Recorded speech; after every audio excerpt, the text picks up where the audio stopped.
the pain, the horror. Good morning, everyone. It's 9 a.m. Time to go for a blood test. Let's go.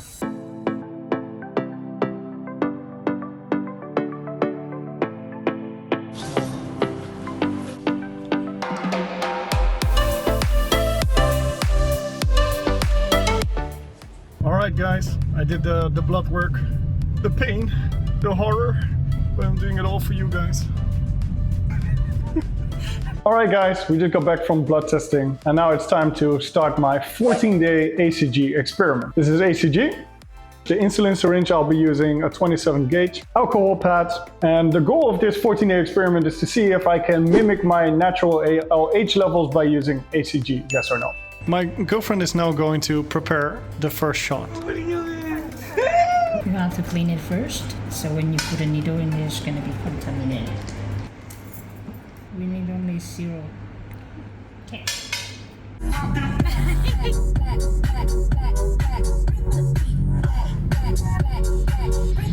The blood results just came back. Let's have a look. Here are my blood work results. As you can see, albumin is okay, SHBG mid-range, testosterone 713 nanograms per deciliter. That's pretty good. Free testosterone at 2%. 2% is, in my opinion, perfect. And then bioavailable testosterone also looking really good. If you want to see these results better, you're going to have to pause the video. Here it says white blood count. It says low, but this range is different from the labs that I normally use. Normally the bottom of the range shows 4,000. I also asked this to my girlfriend and she told me that it's totally fine. Ignore this L here. And then you see all the other ones, they are perfectly in range, except for a problem I'm very familiar with, my HDL. My HDL is always low, but actually 31 is pretty much the highest I've ever had it, which I'll show you in a little bit. And here my eGFR shows 78, which is under the range because you'd like to have it over 90. Personally, I'm just trying to stay above 60 because under 60 is where you're going to get issues. And to be honest, for me, 78 is the best value I've ever had, at least of how far my records go. And then the last sheet shows my LH mid-range, and my follicle stimulating hormone is pretty high, but like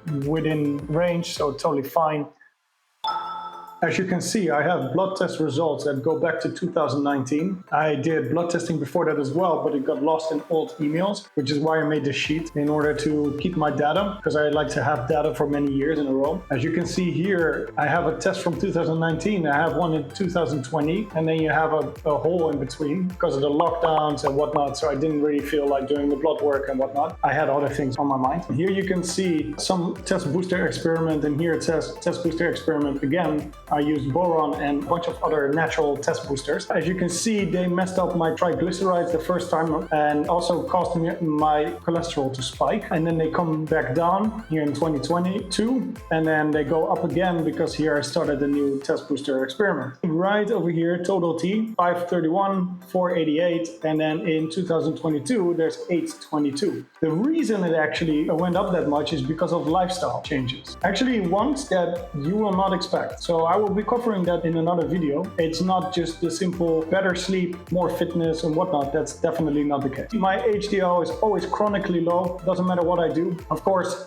during test booster experience and whatnot, your HDL also suffers. That's something I figured out. But even now with cardio and fish oil and whatnot, mine is just always in the 30s, always. And here you can see an LDL that also spiked, but that's because of the test booster experiment. Here I have creatinine, which is also out of range, always basically. That one is pretty debatable because as someone who goes to the gym a lot, this makes perfect sense because what they show is basically the wear and tear of your muscles. So being high for someone who goes to the gym a lot doesn't really matter, in my opinion. You can leave your own opinion about it down below. And here you can see BUN, which is tied to it, also is a little bit over range here. Here it has a spike, again, boron and whatnot. Albumin is a little bit out of range here. At the same time, I had this triglyceride spike. And other than that, I test quite a lot. I have a lot more values that I didn't cover on this sheet. But yeah, all the rest is always good. My main problems usually are just HDL and my cholesterol whenever I'm trying to experiment and do something. Basically, my only real issue is HDL. What I will be adding soon is LH and FSH after finishing my HCG experiment, which you will see in this video.